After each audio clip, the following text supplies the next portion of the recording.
드리는 그 3대 절기가 있는데 6월절, 7.7절, 장막절이라고 성경에 나옵니다. 같은 말이 많이 있는데요. 3대 절기를 부르는 다양한 이름을 우리가 다 외워서 완벽하게 어떤 절기가 있다 이렇게 하는 것보다 더 중요한 것이 있는데, 저러한 절기가 우리가 맥주감사주일과 추수감사주일을 지키고 있는데, 그 절기가 무엇을 상징하는지 여러분 아시나요? 그것을 아는 것이 중요합니다. 오늘 퀴즈를 한번 맞춰볼까요? 구약의 3대 절기는 신약에 와서 모두가 예수님을 상징하는 것들이 되었습니다. 자, 예수님을 상징하는 것들이 저런 것들이죠. 그림 보이시나요? 맨 위에 있는 것은 마가의 다락방에서 기도할 때 내린 성령을 말합니다. 성령. 그리고 두 번째는 예수님이 다시 오시는 것. 예수님의 재림을 뜻하고요. 마지막은 너무나 잘 아는 예수님의 십자가죠. 서로 이렇게 연결을 한번 시켜보세요. 6월절은 어디에 해당될까요? 예수님의 재림에 해당될까요? 성령님에 해당될까요? 십자가에 해당될까요? 이것을 아는 것이 중요합니다. 6월절은 십자가를 상징합니다. 6월절은 건져내어서 구원한 것이죠. 그 십자가의 구원을 상징합니다. 또 7.7절, 맥주절이라고도 하고 오순절이라고도 하는 절기는 무엇을 상징할까요? 예수님께서 약속하신 성령님을 상징하는 것입니다. 또 초막절, 수장절이라고 불리우는 장막절, 곧 우리 추수감사절이죠. 이것은 다시 오실 예수님의 재림을 의미합니다. 이러한 절기가 여전히 중요한 것은 오래전 이스라엘에서 지켰던 본래 의미를 뛰어넘어서 여전히 오늘 우리에게 예수 그리스도의 은혜에 대한 감사가 필요하다는 사실입니다. 절기의 이름, 절기의 그 다양한 이름들이 중요한 것이 아니라 절기가 상징하는 것이 무엇이냐, 그것이 중요합니다. 오늘 추수감사주일을 맞이하여 우리는 진정한 감사를 드리기 위해서, 오늘 말씀 제목이 무엇인가요? 감사가 아니죠? 기쁨입니다. 오늘의 주제는 기쁨입니다. 주 안에서 누리는 기쁨에 대한 말씀을 나누고자 합니다. 기쁨을 좋아하지 않은 사람 계십니까? 기쁜 게 나는 싫어, 나는 슬픈 게 좋아 하시는 분 아무도 없습니다. 예를 들어서 저 사진을 보고 다들 어떤 표정을 지으실까요?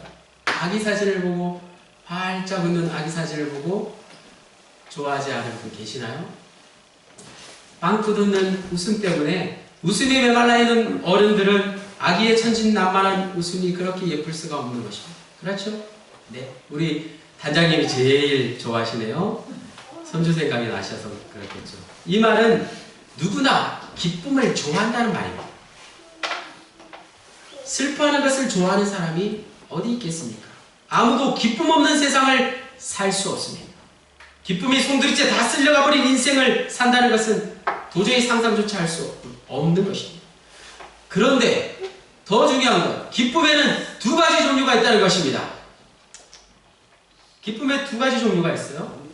잘 생각해 보세요. 가난한 달동네에 비탈진 길을 올라가다 보면 그 가난한 동네에 무슨 기쁨이 있을까 생각하지만,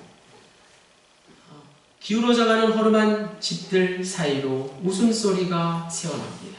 어린아이의 웃음소리, 부부의 그런 아주 허탈한 웃음소리, 노인들의 작은 그런 나지막한 웃음소리 등에서 나오는 선한 기쁨이 있습니다. 반대로 정상적인 삶에서 기쁨을 얻지 못하고 약물, 알코올, 게임 등에 중독되거나 심지어 마약에 마음을 빼앗긴 경우, 진정한 기쁨을 잘 모르고 그것을 제대로 누리지 못한 사람은 그런 잘못된 곳에서 잠시 누리는 악한 기쁨을 즐기게 되는 것이죠. 그래서 우리 예수 믿는 사람에게 그만큼 진정한 기쁨이 무엇인지 아는 것, 그것이 너무나 중요합니다. 오늘 본문 말씀에 사도 바울이 주 안에서 항상 기뻐하라, 내가 다시 말하노니 기뻐하라, 명령하고 있습니다. 명령하고 있기 때문에 이 말씀은 누구에게나 찔림으로 다가오는 것이죠. 항상 기뻐할 수 없기 때문에. 이 말씀을 듣고 나는 찔리지 않아 하는 사람이 있습니까? 그러나 사도 바울이 말하는 기쁨은 갑자기 하늘에서 쏟아져 자신도 모르게 가슴이 뛰는 그런 갑자기 만난 그런 황당한 기쁨을 말하는 것이 아닙니다. 어떤 기쁨일까요? 우리가 일반적으로 이해할 수 있고 납득할 수 있는 기쁨을 오늘 사도 바울이 우리에게 말하고 있습니다. 자세한 것은 사도 바울을 통해서 오늘 본문 말씀을 통해서 우리가 배울 수 있습니다. 사도 바울이 기뻐하는 모습을 통해서 주 안에서 기뻐하는 것이 바로 이런 것이구나를 발견하고 오늘 집으로 돌아가셔야 합니다. 혹여나 바울은 사도이니까, 사관님이 하시는 말씀은 설교니까 특별한 계시를 받은 사람에게만 주 안에서 기뻐할 수 있지 않냐고 반문하지 마십시오. 바울이나 우리나 똑같은 상황입니다. 똑같은 조건입니다. 바울이 주 안에서 기뻐할 수 있었다면 오늘 우리도 똑같이 주 안에서 기뻐할 수 있습니다. 첫 번째가 사랑받을 때 기쁘다라는 것을 우리가 알아야 해요. 사랑받을 때 기뻐하다. 사람이 기뻐하려면 먼저 어떻게 해야 된다고요? 사랑을 받아야 합니다. 어린이나 어린 아이들이나 어른 할 것 없이 누구나 다 사랑을 받으면 기뻐합니다. 사랑을 받지 못하면 질투하게 되는 것이죠. 간단한 실험을 통해서 잘 알 수 있습니다. 여러분 한번 실험을 한번 해볼까요? 지우가 오랜만에 왔어요. 지우야 사랑한다. 지우 마음이 어때? 기분이 좋아. 기분이 좋아. 네, 그것이 바로 기쁨이죠. 자, 이런 간단한 실험을 통해서 우리가 너무나 잘 알 수 있어요. 옆 사람들 보시고 앞뒤 사람 보시고 다 함께 사랑합니다 해보겠습니다. 상대방 마음이 어떻게 되는지 여러분 마음속에 기쁨을 누리시길 바랍니다. 사랑합니다 라고 말해보십시오. 마찬가지 바울은 하나님의 사랑을 받고 있다는 사실 때문에 기뻐했습니다. 하나님의 사랑을 받고 있다는 것을 깨닫고 바울은 기뻐했다는 것입니다. 심지어 로마서 5장 3절에 우리가 환난 중에도 기뻐하나니 즐거워하나니 기뻐한다는 말, 무한하신 하나님의 사랑을 받고 있다는 것을 깨닫고 바울은 매를 맞으면서도 고난과 역경 속에서도 기뻐할 수 있었습니다. 지금 이 자리에 있는 우리 모두 역시 바울처럼 하나님의 사랑을 똑같이 누구나 다 받고 있습니다. 우리 모두 하나님의 사랑을 받는 소중하고 존귀한 존재들이지 않습니까? 당신은 소중한 사람이라고 우리가 찬양을 통해서 고백하듯이 하나님은 자신의 외아들을 포기할 정도로 우리를, 나를, 여러분 한 사람 한 사람을 사랑하고 계십니다.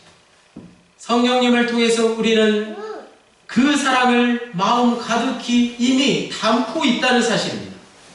비록 내가 느끼든 느끼지 못하든 우리는 성령님을 통해서 이미 내 마음속에 온전히 하나님의 사랑을 가득 담고 있다는 사실입니다. 이 사실이 잘 느껴지지 않는 분 계시죠? 지금 나에게 하나님이 나를 얼마나 사랑하실까 도저히 느껴지지 않는 분 계십니다. 그럴 때가 있습니다. 그렇다면 방법이 있습니다. 내가 아주 슬플 때, 너무 힘이 들어 아무것도 할 수 없을 때 그때가 기회입니다. 그때가 가장 좋은 기회입니다. 하나님의 사랑을 받을 수 있는 기회입니다. 하나님의 사랑을 느낄 수 있는 기회입니다. 그 순간 내가 얼마나 하나님의 사랑을 받고 있는지 한번 조용히 눈을 감고 묵상해 보십시오. 또 순간순간 마음이 아플 때 하나님께서 나를 얼마나 사랑하고 계시는지를 묵상해 보십시오. 생각해 보십시오. 그러면 우리도 바울처럼 하나님의 사랑을 느끼고 기뻐할 수 있습니다. 진정한 기쁨은 다 드러나지 않는 것입니다. 오히려 눈물이 납니다. 우리가 기쁨이 되어 오해하는 것이 바로 이것입니다. 눈물은 기쁨을 자아낸다는 사실입니다. 항상 표정이 웃는 표정이라고 기쁜 것이 아니라는 거예요. 눈물 속에도 참된 기쁨이 있다는 사실. 예를 들어 부모와 자식이 뒤늦게 부모가 혹은 자식이 나를 이토록 사랑한다는 것을 깨달았을 때 눈물이 흐르는 것이 당연한데, 그것이 바로 가장 위대한 사랑의 눈물이요 기쁨의 눈물인 것입니다. 마찬가지 이 세상을 창조하신 하나님께서 나 같은 죄인을 얼마나 사랑하시는지 그 사실을 내 마음속 깊이 받아들이고 그것을 믿음으로 고백할 때 틀림없이 그 사랑은 우리에게 참 기쁨을 안겨줍니다. 두 번째, 소유할 때 기쁘다. 사람은 자기가 소중하다고 여기는 것을 손에 넣었을 때 기뻐합니다. 돈과 명예를 얻고자 하는 사람은 그것을 얻었을 때 기뻐합니다. 학문의 깊은 경지를 추구하는 사람은 만족스러운 연구 결과를 얻었을 때 누구 못지않게 기쁩니다. 어린아이들은 자기가 원하는 장난감을 손에 넣었을 때 가장 기쁩니다. 마찬가지 바울은 예수 그리스도를 소유할 수 있었기 때문에 기뻐했습니다. 예수님을 손에 넣은 바울이 기뻐했습니다. 기쁨의 장이라고 하는 오늘 빌립보서 3장 1절에 보면 끝으로 나의 형제들아 주 안에서 기뻐하라 이렇게 이야기하고 있습니다. 이 말은 바울이 먼저 자기 자신이 먼저 주 안에서 항상 기뻐한다는 사실입니다. 그것을 우리에게 전하고 있습니다.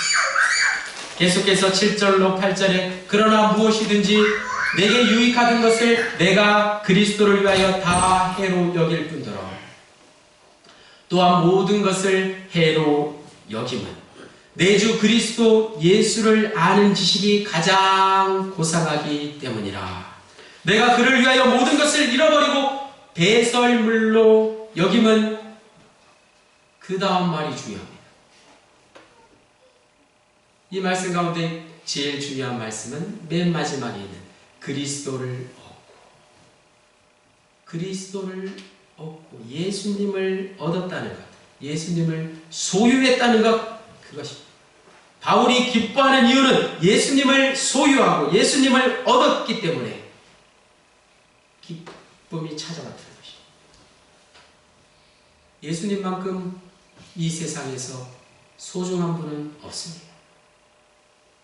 예수님만큼 우리에게 복이 되는 분은 없습니다. 예수님만큼 우리에게 기쁨이 되는 분은 그 누구도 없습니다. 우리 모두는 예수님 때문에 저 하늘의 모든 복된 것들, 하늘의 축복을 누리며 살아가게 된 것입니다. 그래서 바울은 예수님을 발견하자마자, 예수님을 소유하자마자 너무나 좋아서 다른 모든 것을 다 잃어버리고 배설물로까지 여기게 된 것입니다. 세계적인 영성가 헨리 나우엔이라는 분이 있습니다. 그분이 한 말이 있는데 기쁨은 행복과 같은 것이 아니다. 이런 아주 어려운 말을 했어요. 그런데 잘 생각해보니 그의 말대로 우리 예수 믿는 사람에게 기쁨과 행복은 분명 다른 것입니다. 어느 것이 더 수준이 높은 것일까요? 기쁘다고 행복한 것은 아니라는 말이에요.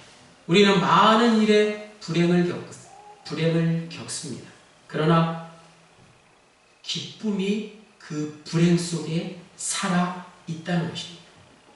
우리는 하나님의 사랑을 받고 있는 자녀이기 때문에, 하나님의 사랑을 받고 있기 때문에 불행해도 기뻐할 수 있는 것입니다. 그래서 어떤 의미에서 우리 그리스도인들이 추구해야 할 것은 행복이 아니라 기쁨인 것입니다. 우리의 신앙의 목표가 더 성숙한 것을 바라봐야 할 것입니다. 단순히 행복해지는 것, 그것보다 더 높은 것이 참된 기쁨을 얻는 것이라는 말씀입니다. 세 번째로, 자족할 때 기쁘다. 자기의 형편을 좋게 받아들이면 기쁩니다. 내가 잘 살든지 못 살든지 간에 내 자신의 형편이 형통하든지 형통하지 못하든지, 내 하는 일이 잘 되든지 잘 되지 못하든지, 내가 처해 있는 상황을 좋게 받아들이면 거기에 기쁨이 있다는 말씀입니다. 마찬가지, 바울은 자기가 당하는 모든 형편을 하나님께서 주신 선한 것으로 여기면서 기뻐할 수 있었습니다. 사도 바울은 지금 감옥에서 빌립보 교회에 보내는 편지를 쓰고 있는 것이죠. 감옥에 갇혀있는 그는 세상의 웃음거리요, 세상 사람들의 구경거리요, 조롱거리였던 것입니다. 가장 고통스럽고 더럽고 추한 그 자리, 감옥의 자리에 거할지라도 예수 그리스도의 복음을 위해서 기꺼이 그 자리를 달게 받아들였습니다. 빌립보서 4장 13절에 내게 능력 주시는 자 안에서 내가 모든 것을 할 수 있느니라. 사도 바울의 고백이 어디에서 나왔다고? 감옥에서 나왔습니다. 바울은 자신에게 능력 주시는 예수 안에서, 성령 안에서 자신이 처하는 모든 형편에 스스로 만족할 수 있는, 자족할 수 있는 능력을 얻게 된 것입니다. 그렇기 때문에 그는 진정한 기쁨을 누릴 수 있었습니다. 우리는 모두가 각자 처한 형편이 다 다릅니다. 어떤 사람은 만족스럽고 어떤 사람은 불만족스럽고 어떤 사람은 행복하고 어떤 사람은 하루하루 사는 것이 고통스럽습니다. 그러나 어떤 형편에 놓여있든지 간에 우리는 바울처럼 예수 그리스도 안에서 기뻐할 수 있습니다. 나의 형편은 하나님께서 주신 것으로 받아들일 때 가능한 것입니다.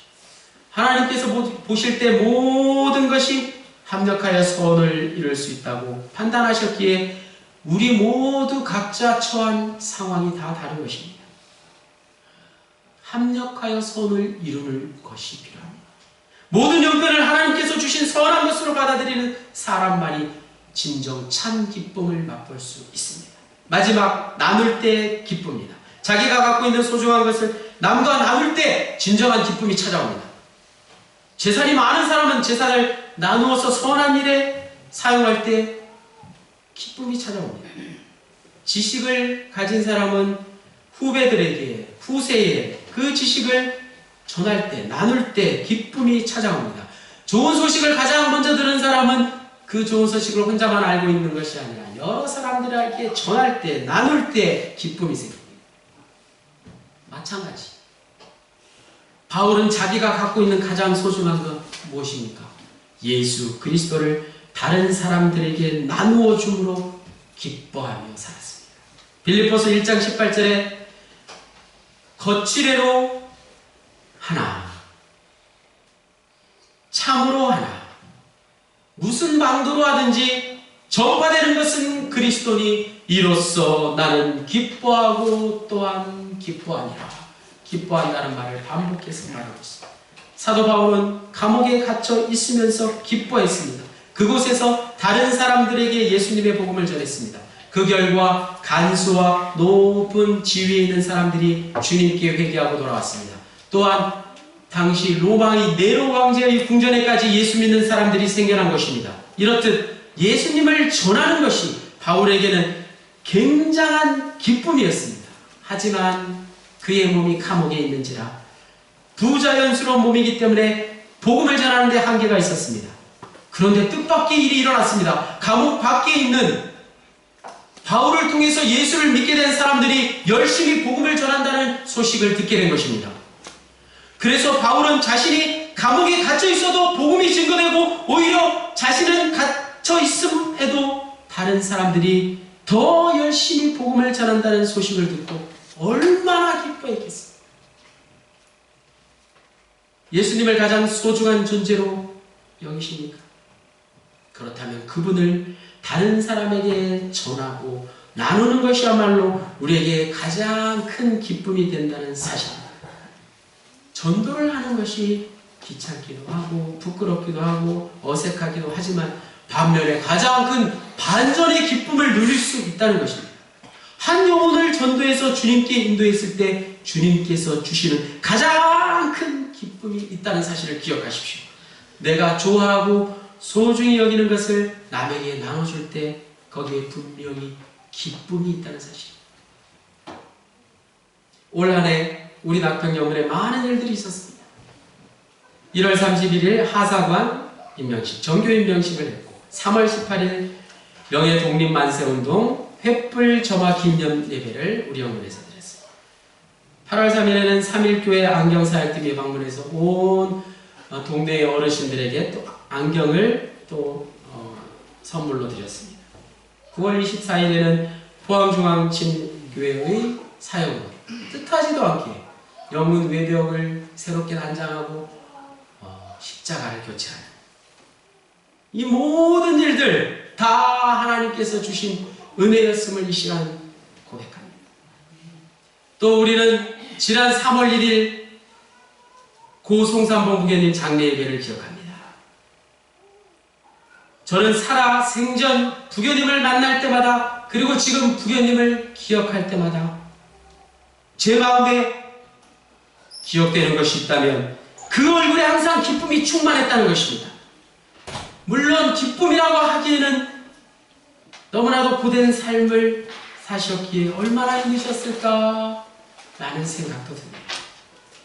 하지만 그 기쁨은 아무도 알아주지 않는 것이지만 그렇다고 아무나 알 수 있는 그런 기쁨이 아니었습니다. 새벽이나 저녁이나 언제나 주님을 만나는 기쁨을 경험하시고 집으로 돌아가시는 그 발걸음 속에서 주님께로 부르심을 받고 하늘나라에 가셨어요. 지금 생각해보니 그 하늘나라에서 얼마나 더 기뻐하시고 얼마나 더 기쁨이 충만한 얼굴을 하고 계실까 생각해봅니다. 분명히 말씀드릴 수 있는 것은 감히 접근할 수 없는 그 누구도 알 수 없는 신비스러운 기쁨이 부교님에게 있었다는 것입니다.